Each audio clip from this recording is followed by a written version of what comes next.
All right. Mr. DataDash, welcome. Welcome to Well, the show. thank you for having me on. I appreciate it, man. Good to see you again, man. We met back in, was it February, back in Singapore? Yeah, it was at the Blockchain Economic Forum. That was actually, I think, the first big conference I actually went to in cryptocurrency. So it kind of opened up my eyes to how fun conferences can be in that sense for crypto, and great opportunity to network. So it's cool to meet you. I think you're the first YouTuber I actually ever met. True, Yeah. likewise. And that conference was actually my first big conference as well, both in any industry and crypto as well. So it was quite eye-opening. And what have you found has been the difference since then in terms of the conference you've attended and the demographics? Yeah, what's interesting is you still get a wide variety of all kinds of people at these events, which I love about like blockchain and cryptocurrencies because it has to be a wide audience. It can't be just millennials. It can't just be an older audience who's working more in the corporate world. But that's what I've noticed. I've noticed more. There's a lot more people coming from like the traditional Fortune 500 companies, and they're coming in and saying, how can I use blockchain in a sense? They kind of come in with that same generic approach, and I think that's fine. I mean, I want everyone to get involved in it, but it seems like the space is becoming a little more corporate. Definitely more corporate adoption in that sense. That's what you kind of got. Like a lot of people said the same for Consensus and a few other things. I didn't end up going to those because I kind of like getting the organic kind of grassroots movement in this space who kind of believe in the original concepts of decentralization and trustlessness. I have to agree, and it's been interesting seeing the shift in, like you said, it's now going corporate. The one thing I like, I guess, a little bit about that is we're starting to see a little bit of professionalism around company structures, and I know that does fly in the face of decentralization, but it's also bringing kind of a different aspect, more of I guess, an older world management style to some of the blockchains, because many of them have got companies behind them, right? Even some of the most decentralized ones have still got companies and teams of developers actually behind it. How do you see that, I guess, kind of playing out in the years to come? Do you think it'll keep going that way, or do you think we're going to see more and more of the decentralization? Well, I think there's different areas. When we're talking about decentralization, it's such a broad topic, and you talk about blockchain and all these different systems and the different use cases for it. I think in the sense of what we're seeing with like the protocol platforms or the enterprise platforms like Ethereum and Cardano and EOS, all these platforms, they need that sense of corporate adoption and that corporate kind of brand behind it, because those are the users who are going to adopt it for the use case of corporate applications. For me, I'm a big person when it comes to the application of money. I think that's the killer application for decentralization, removing trusted third parties or central authoritators in that matter. And that's what I'm really passionate about. But I think in the sense of these protocols, the more kind of corporate area of blockchain where you see a lot of talk in regards to these conferences, I think in that sense, it's going to continue down that path. And you'll see some people experiment, for example, with permission blockchains or like private blockchains. Yeah, I guess there's an application there for that, but I'm someone who always likes to think in aspects of game theory. And I think we're always going to come back. We're going to have a few events very similar to that of like the data breaches we've had in traditional systems, where we realize there's a reason why we need to have distributed, decentralized, trustless systems rather than permission chains that have central authoritators dictating it. So I think it'll be more of a rude awakening, but I think you'll still have, for the next few years, probably more corporate adoption.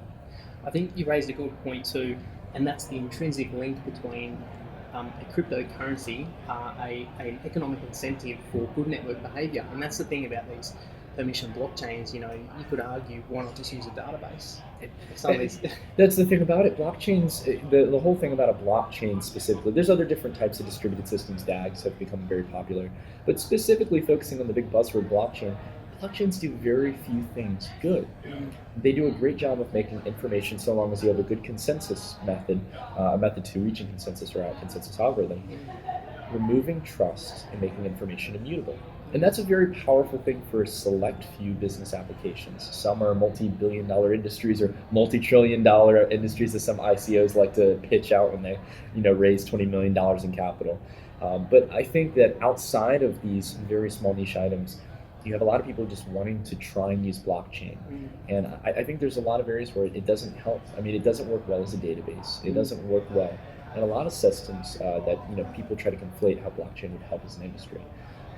And that'll be realized over time. I think we're definitely in a speculative period. I think we're just in the beginning of it.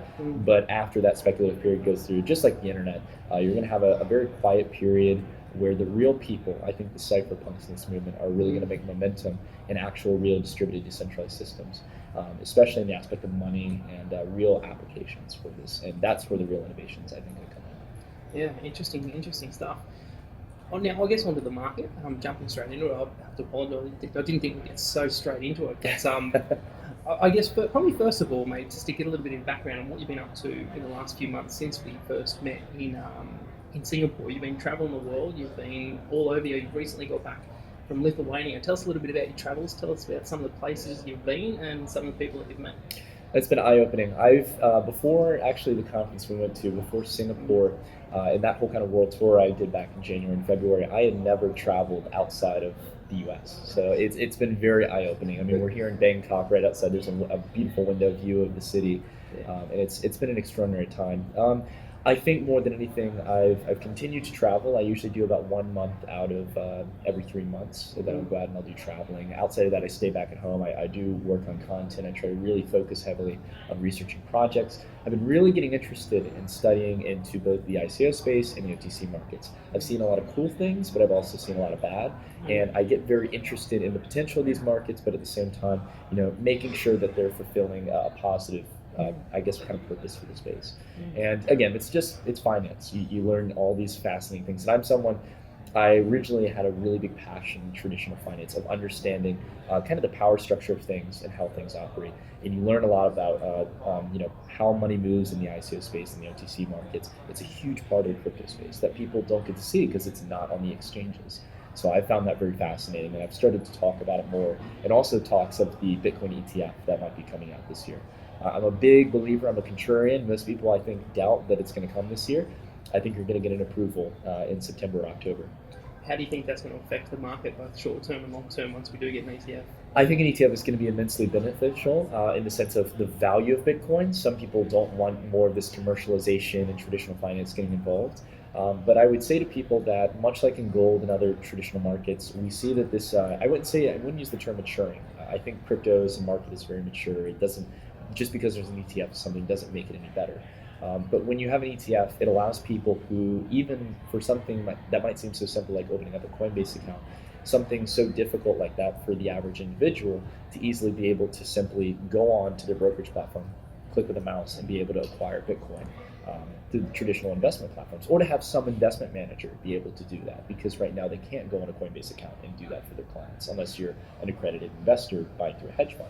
So it's a very, very important picture to realize, at least in the current regulatory framework and in the current space, it's very difficult for people to get engaged in cryptocurrencies, to have a little bit of exposure.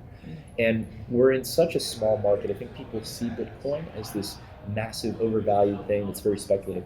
Cryptocurrencies as an entire market are only $300 billion. Bitcoin's around 150 billion right now, almost about 50% of the market. And with this, we have to understand, comparing that to traditional markets and even to commodities markets like gold and silver. Gold's a $7 trillion market, and traditional currencies are anywhere, depending on how you measure currency as a whole around the world, using M1 and M2, you learn that currency ranges from anywhere from 84 to $200 trillion. Crypto's at 300 billion.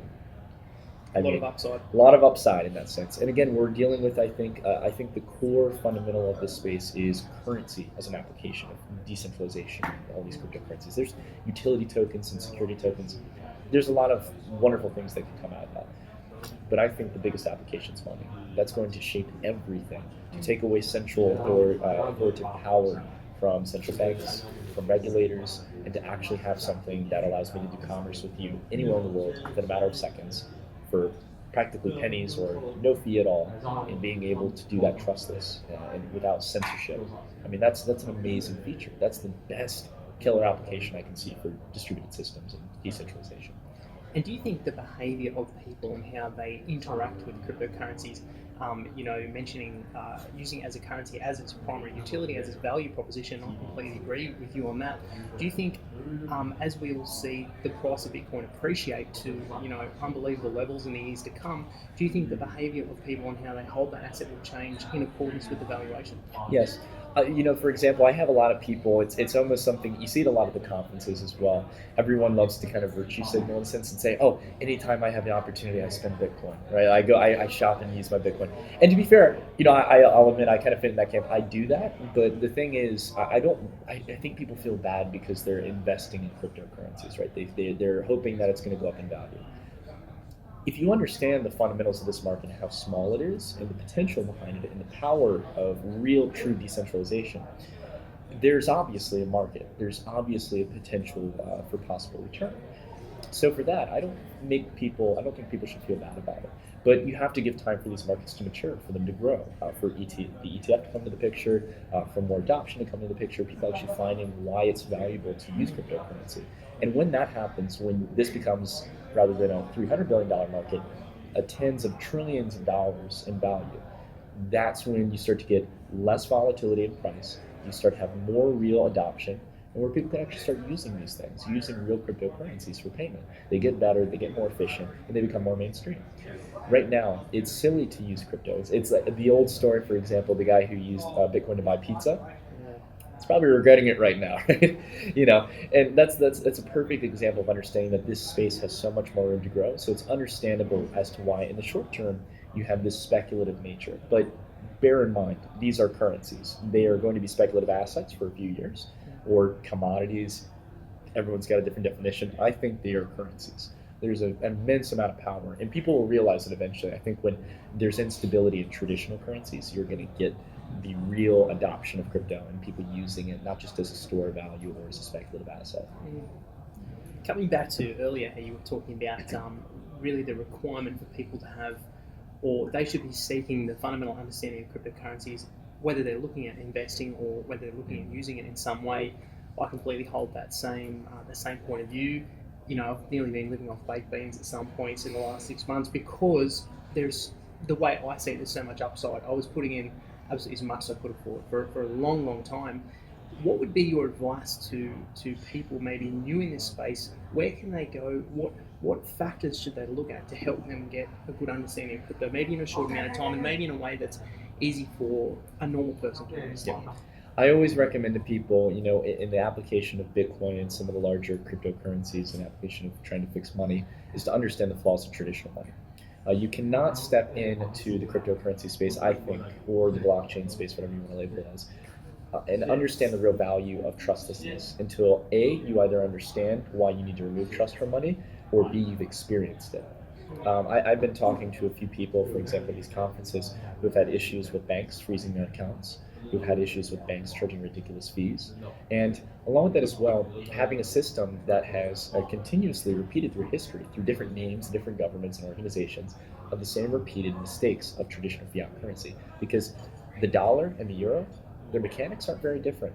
The Japanese yen, Chinese yuan, it's all paper, it's all numbers in a system, all controlled by different central authoritators who manage different interest rates and production of currency or reduction of currency. So when you understand those flaws and how currency is debt-based and all these things, when you learn about the traditional banking system, you're then eager to find a solution. It's almost as if you've gone down the rabbit hole. And now it's time to get pulled out by finding the right solution, and that's crypto. And crypto really does fix this issue. It's not debt-based from the start in the case of Bitcoin and a lot of other currencies. And along with that as well, you have this system where we don't have to worry about some authoritator saying we're going to double supply your currency, losing half your purchasing power. That's the whole factor here is when you can really see that application in work in certain countries or experience it yourself, and then you can have an easy understanding of at least the power. But I don't think that people really need to technically understand how blockchain works. You look at money right now. How many people in the world understand how money works? Very small amount, yeah. Now I wish more would, and I think many people would like to learn how it works, and that would help a lot of people. But only about, I'd probably say 1 or 2% of people in the world actually understand how money works. If we could get 1 or 2% of people understanding blockchain and building those systems out, and building systems that people can use, so long as people can see the value in it, and it builds a track record of success and trust. There you go. It built a currency that the whole world can use. If they can see the value, they'll use it.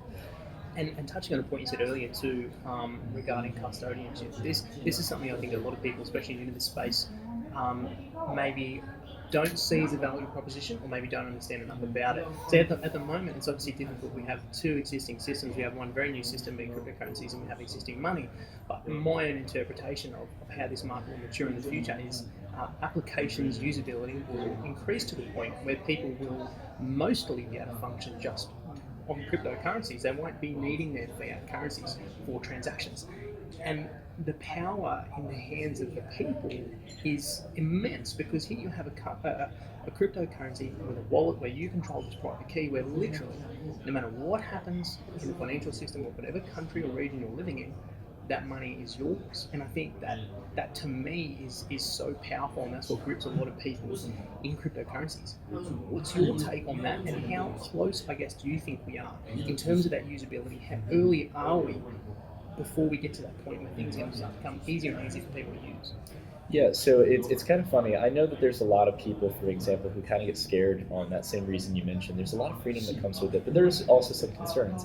You do become your own bank.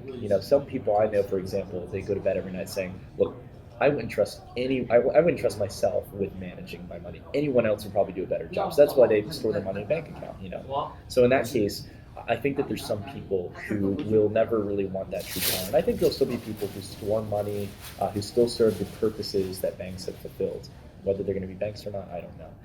But people, I think, are going to realize when they get screwed over enough, to put it in simple terms, when they realize that the same system repeats the same cycles historically, that they start to see depreciation of their dollars, they have their transactions frozen, they're going to realize that crypto is that solution. And again, I think they'll use it, again, not just as a speculative asset, they're going to start using it for payments, they're going to start using it in stores, because again, it's not just consumers who are worried about their purchasing power, it's companies, it's businesses. And they only play by the rules because right now it's beneficial for them to do it. But when the time comes, you're going to see real use case adoption, and they'll realize the power of it, and they'll realize that, it's beneficial to, have to take care of our own private keys, to have secure systems like this that take away the control of central authoritators, even if it takes that responsibility. So I think I'm fascinated as well, not to get off topic, as to how people are storing their private keys and finding all these unique ways to keep it safe. So that's the kind of stuff that interests me, because it's fixing those inefficiencies or worries in the crypto space. And that's where I think we're quite early as well. And I think what you might find, certainly what I think will happen is you probably will have companies step in that will act as a middle layer or an insurance layer or a custodian for people, and that will just be filling the need, like you said before, where people are just going to want someone else to take care of it for them. Mm-hmm. I think we're probably a little while off that yet. Oh, absolutely, yeah. To give you a good summary, like again, when we were talking about blockchain not being useful for everything, think about when you go to the grocery store. Like when you pick up a piece of fruit or you buy a packaged good and you eat it, is there a need to trust those parties? Well, or to be trustless in a sense. No, you trust those parties. You trust, like, for example, I don't grow my own crops. So I trust these brands because I've eaten with them consistently. I've eaten their products before. That's the same with the financial sector. There can be trusted third parties involved, but it shouldn't be the standard in the sense of the currency or its functioning policies or the circulating supply or whatever metrics that you have to. Those should be transparent. But yeah, custodial kind of management of money, I think that's still always going to be a thing. So yeah, good point on that. Now, mate, you're an advisor on a project now. Congratulations on that Thank role you. as well. I think that's a huge achievement for anyone to to start with the YouTube channel, end up as an advisor on a project, not to mention traveling the world talking at conferences. Thank you. Tell us a little bit about that role. Tell us about what you do, your experiences, and a little bit about the project. Yeah, so the project I'm advising for is known as Unibright. They're a German-based team with about 20 years of experience in computer science, and what they're generally trying to do is they're trying to help kind of mainstream, take smart contracts mainstream in a sense. The issue right now is that there's such a barrier to entry to create smart contracts. There's a lot of companies out there, Fortune 500 companies, some of the ones that we think are anti-crypto, that want to explore smart contracts. They are absolutely fanatic about blockchain and the use of smart contracts for business applications.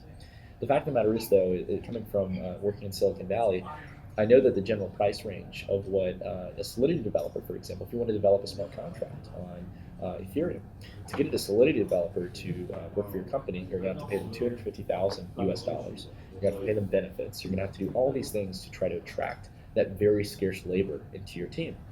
So just to even experiment with smart contracts is very difficult. So there's a high barrier to entry, a high cost barrier. Second off, let's say, for example, you hire a Solidity developer, but you learn a month later that, oh, we want to build on top of Neo or on top of Cardano or EOS. Solidity is not going to help you there because those protocols don't use that language. They use different sets of language. So you want a system that's blockchain agnostic, where you can easily switch from one system to the other. Unibright does this, and we can talk about that a little bit later. But there's also that. There's the connection to traditional legacy systems. So SAP integration. The CEO behind the project, Martin, he worked for about 20 years in SAP integration and systems, so he knows all about it and the framework of trying to implement that to blockchain. Where are the team up to in terms of development? How's everything going? It's great. They came into the project, or going into the raise, with an actual functioning product, and they have a parent company originally. So they've been in the space for a while.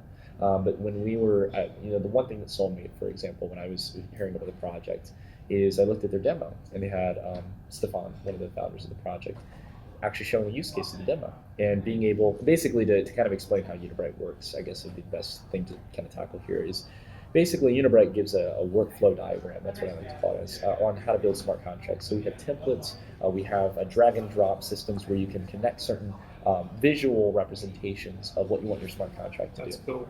Yeah, so you don't need to be someone who knows direct code or knows Solidity specifically. You don't even have to know how to program in general. You're just able to build these systems, and then from there in the background, code is being written. It's all very simplified. And the thing is, people think, well, what if you're building these really complex systems? Can the code be sound? The answer is yes, because smart contracts they're not like decentralized applications or traditional applications that have thousands of lines of code. In these systems, you're dealing with very specific executable actions. So multi-party approval, supply chain logistics applications. These things are very specific if-then kind of situations. Like if this standard meets, then execute. In multi-party approval, if you and I both sign an agreement, execute the smart contract. Very simple things like that. And you can use templates in a framework like that to really do it. And that's what Unibright does. And basically, to execute any smart contract, it just takes one token. That's it. So the cost, with how cheap Unibright is, and how you can actually lock in a fixed price, so it doesn't people don't have to worry about the fluctuation of the price in the market.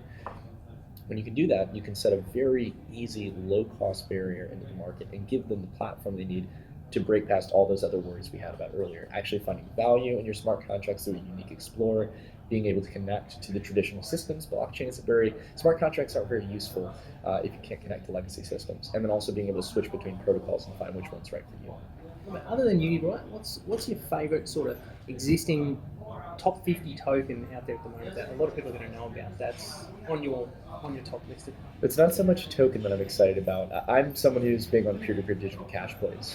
My big excitement right now is Nano, which was originally known as Raveblocks. And I don't mean to shill for it in any sense, as I do hold some Nano, but the whole thing about it is Nano really excites me because I've been immersed in the whole world of directed acyclic graphs. And I think that we're going to see less and less blockchain talk and more on directed acyclic graphs.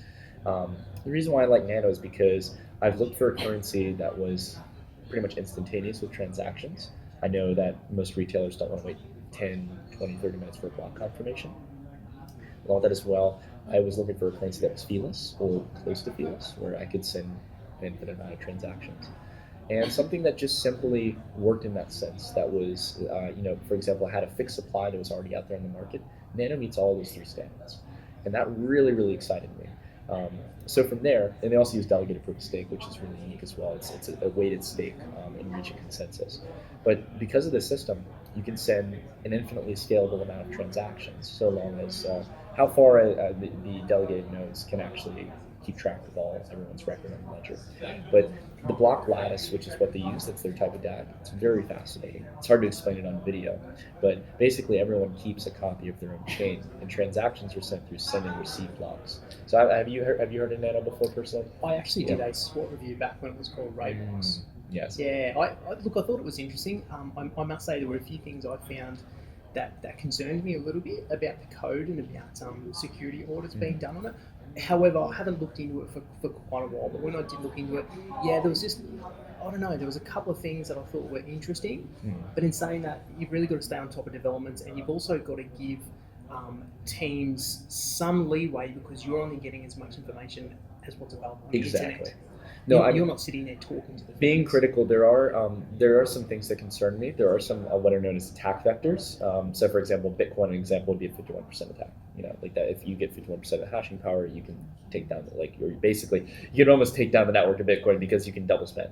And the same goes for Nano. If someone's able to get 51%, they can make the network. They can't double spend, which is really unique about Nano, but they can rewire transactions. They can make fault. They can, for example, if someone's trying to double spend, they can actually misdirect a transaction. So it makes the network useless in that sense because you can't send sound money to one another. Outside of that, there's like things like penny spend attacks, where basically people could spam the network with infinite amounts of transactions. Now, there's a proof of work mechanism that kind of makes that have a negative incentive structure to prevent that. But at the same time, I don't think it's enough. I think there needs to be other metrics. There needs to be other game theory aspects we can apply to incentivize good behavior. And that's the whole thing about distributed systems. People don't understand is that even in something Bitcoin that's so liberating and so freedom-based, anyone who has validation of transactions, they have an incentive structure to play by the rules. And it's the same with a DAG. You need that in any kind of distributed system. Or people who have the financial incentive to do so will play as bad actors. So that's my one concern with Nano. Outside of that, though, I think there's large promise in directed acyclic graphs and the structure of how data is stored and just how you can be able to send money anywhere in the world, be-less, instantaneous. I mean, that's what's exciting for me. Again, the peer-to-peer distributed hash play is what gets me. So you're up to 309,000 subscribers on your YouTube channel now. Still growing, you're still punching away. You've broken out for a little bit over a year now. I think you might have started a little bit before I did. How's that going? Are you still doing as much as what you were before? And what's next for DataDash? Thank you. Yeah, I mean, I'm very thankful. I used YouTube for 11 years, since back in 2007, and never had anything grow like it. But DataDash, we started, I think I opened up the channel July 10th. I did my first video, I think, on July 15th. I might be wrong on that. But generally speaking, though, we came up on our 1-year anniversary just a few weeks ago. And it's been extraordinary to see it grow so fast. So I've thought about, what I want to do for the channel and everything. I've been a little bit slower with content recently. The market's kind of cooled down. Crypto as a whole has definitely kind of mellowed down a little bit. I think most people can feel that, I guess. I hope I'm not the only one, but You're not the only one. yeah. So yeah, I mean, in that sense, I appreciate all that, and I understand that at the moment things are more quieter. So I'm spending this time to learn and reflect. I've spent a lot of time, like I said, studying the OTC market, studying ICOs, and I want to talk about that. But I also really want to find the gems in the space, because I learned last year that a lot of what I talked about and a lot of things that I found interesting were ideas. They're not real functioning concepts.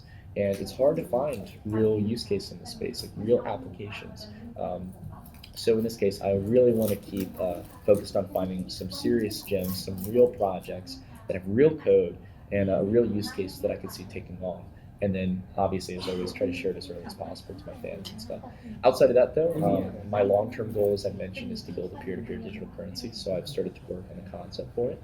I can't spend too much time talking about it. That's exciting, man. That's exciting. Yeah, I don't want to do an ICO. Don't. It's no ICO. It's something, yeah, exactly. Yeah, I want to self-fund it, and I want to pull a team together of people who really want to build it. Because again, I'd much rather just see people using this stuff. I don't have Lambos and mansions in mind. I want to actually see people using this currency and hopefully uplift people who are unbanked, and have sound currency that doesn't have control of central authoritators. Well, mate, that's extremely exciting. You definitely have to keep us updated on that. I know the Cryptocurrency Australia community will be following that closely. Thank you for your time, man. I really, really appreciate it. Guys, make sure you go and follow DataDash. There'll be links down in the description. #1 YouTuber. I mean, you've got to follow him if you don't, then you're crazy. Nick, thanks again for your time. So, thank you again. Appreciate it, man. Cheers, man. See you guys.